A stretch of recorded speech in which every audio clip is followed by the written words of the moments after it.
joango gara orain, kirol ikusgarri baten berri emateko. Gipuzkoako txapelketaren barruan, bizikleta gaineko trial saioa egin zuten eta etzenez, bira eta jauzi ikusgarririk falta izan. Munduko raiderrik onenak nor baino nor gehiago ikusi genituen eta horiekin batera, etorkizun oparoa duten txirrindulariek ere, aho zabalik utzi zituzten bertaraino gerturatu ziren zaleak. Tolosa.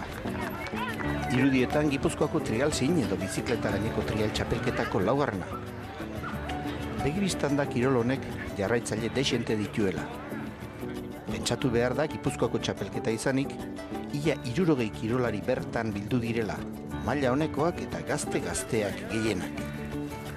Alebin eta Benjamin mailetan bakarrik, 30 kirolari bildu dira, parte hartzaile guztien erdiak baino gehiago hain zuzen.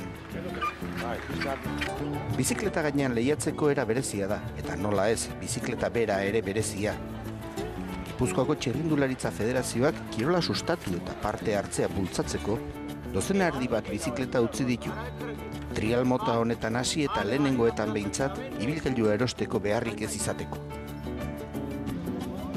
Maila nagusian, elitekoen artean, puntako kirolariak daude lehian.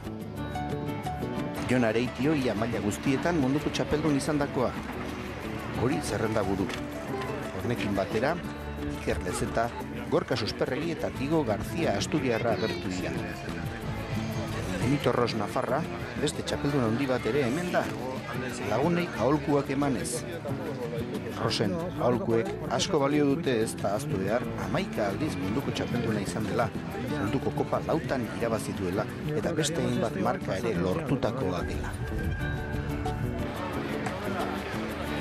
6 maila desberdinetan neurtu dira parte hartzaileak.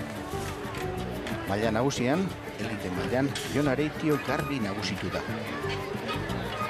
Txikitatik bizikletan beldur handirik gabe landu du teknika. Maila handikoa da, eta inork baino gutxiago eginez nagusitu da. Iazko lesioa erabat gaindituta dauka, orduan orkatila puskatu zuen eta ezin izan zuen denboraldi bukaera txukuna egin. Ibilbideko post guneetan inork baino gutxiago egin ditu. Bigarrena baino asko hobeto ibili da.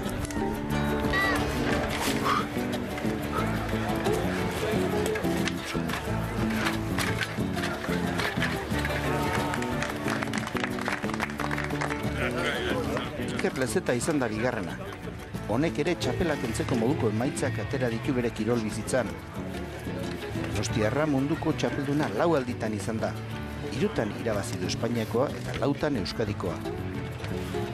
Konfiantza hondirik gabe ekin dio lanari. Ez da seguru sentitzen, eta horrela ezin honena atera. Bigarrena izan da irabazleak baino 13 puntu gehiago bildu ditu. Asturias aldetik etorria da 3. Diego Garzia. Honek ez du, ez da inola ere aurreko pien maila. Lan txukuna egin du, baina une zailenetan ez da bere onenean izan. 54 puntuko txartela du bukaeran. Irabazleak baino 54 gehiago, eta bigarrenak baino 21 gehiago. Gorka Susperregi izan da 4. maila gorenekoen artean. Jon Maixua harrapatzeko makina bat lan egin dik, baina ikasle ona eta saiatu izaki, betik gora, obera, sendo egiten ari omen da. Beste mailetan, Irene Caminos Tolosar gazteak neskatan irabazi du. Junior seniorretan Aitor Muruak atera du txartel honena. Infantiletan Beñat Agirre nagusitu da. Iker Rodríguezek gauza bera egin du alebinetan. Eta Josu Perez izan da honena Benjaminetan.